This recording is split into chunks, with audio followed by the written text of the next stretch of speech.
Be ready. 5 seconds.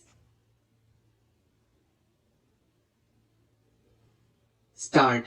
Madam Deputy Chairman, the main question for consideration of this House is whether the increase in the passenger fares and in the freights that has been proposed by the Railway Minister should have the support of this House or not. I have been listening with some interest to the speeches so far made, and they are all unanimous on one point, namely that there should be no increase, particularly so far as the second class passengers are concerned.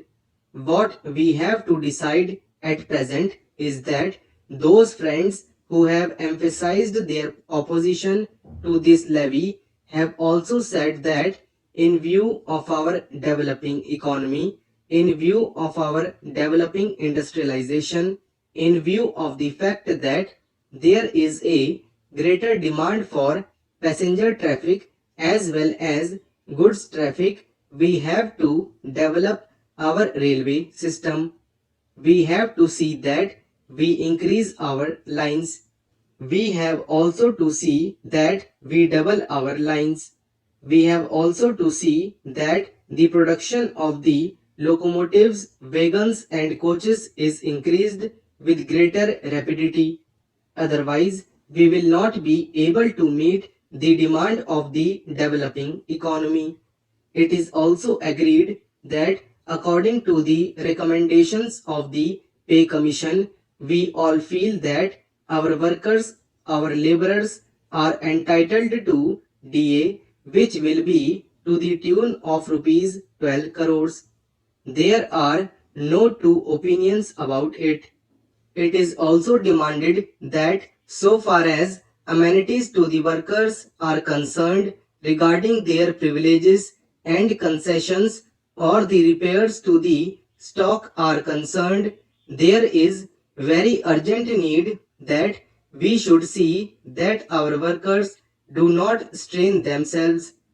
An engine driver should not be asked to do work for more than 12 hours.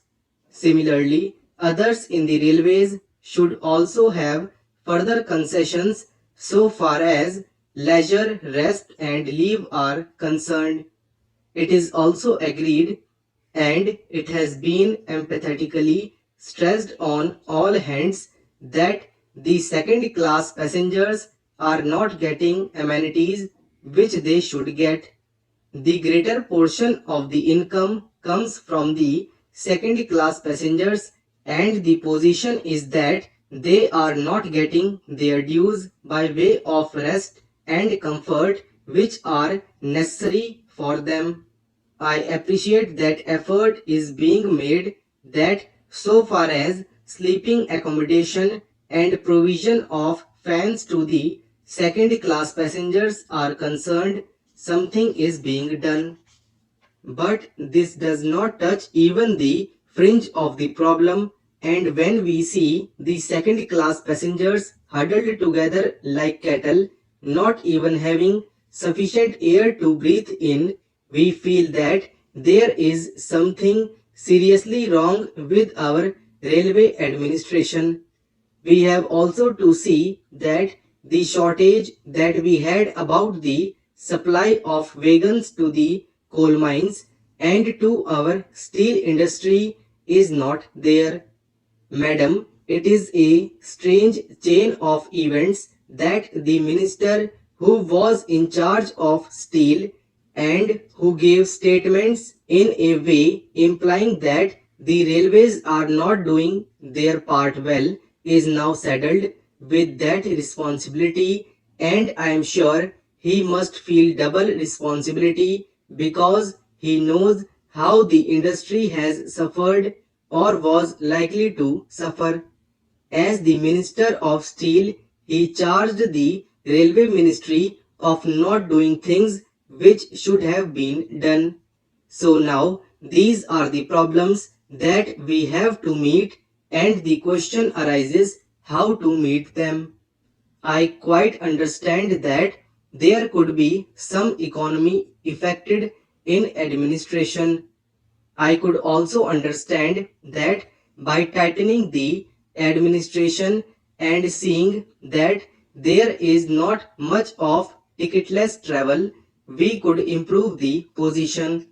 I could also understand that by taking effective measures regarding the new responsibility which Parliament has placed on the shoulders of the Railway Department, namely the liability of a common carrier for goods for which they have provided rupees 2 crores, and by having all these things in mind, there could be some reduction in expenditure. But I do not think that reduction would be of a value sufficient to meet the increasing demands of the railways. That is the problem. It is true that it will be hard to increase any fare. It would be hard to increase any freight. We do realize and we do appreciate it, and as representatives of the people, we do feel every day that our people are being taxed more and more. As regards freight, madam, my own view is that so far as food articles are concerned, this proposal should be modified just as there has been a modification in the case of giving encouragement for exports and in certain other respects. Similarly, I feel that so far as food articles are concerned, the proposal should be modified, and on the other things, these freights may continue as proposed. In this way, the danger that has been pointed out by honorable members, and to a certain extent correctly, that if the prices of food articles go up, that would create difficulty, would be avoided.